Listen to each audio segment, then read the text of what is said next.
Hong Kong will now be treated the same as mainland China. No special privileges, no special economic treatment, and no export of sensitive technologies.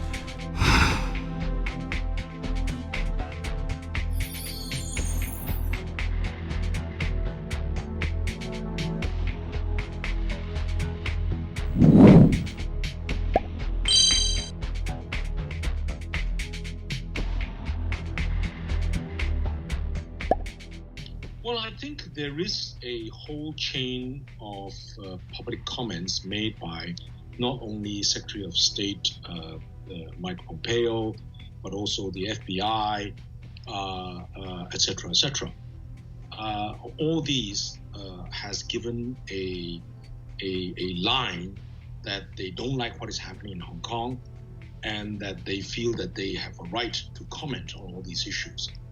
China's stance is, of course, that this is a domestic sovereign issue, and there's nothing for foreigners to comment on. The background to this is that America is going through a very traumatic time, and that particularly also, this is also in the run-up to the elections.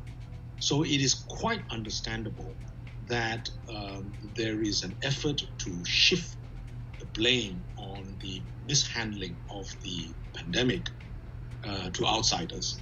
So they would tend to blame China, they blame foreigners, they blame immigrants, etc., etc.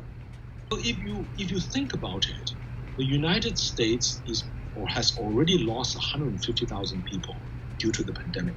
And at the rate of 1,000 deaths per day, the number of deaths by the end of the year for the United States alone could be more than just under 300,000, which is larger than the total number of deaths America incurred during the whole of Second World War.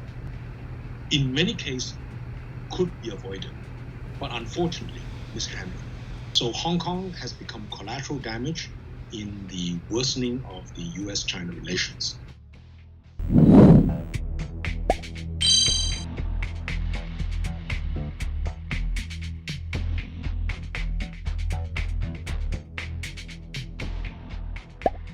I don't think Hong Kong's international financial status or trading status will be weakened very substantially. There will be a lot of volatility right now because the whole world is going through very large volatility.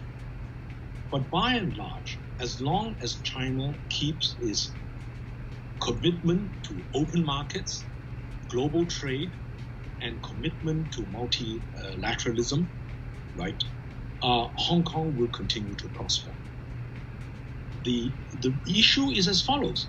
Hong Kong still has the most user-friendly financial system, trading system, services system, some of the best accountants, lawyers, and commercial services throughout Asia, right?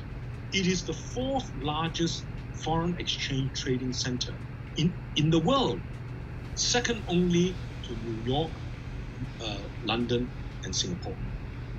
So what does that tell you? That tells you as long as the Chinese economy continues to grow steadily, Hong Kong will profit.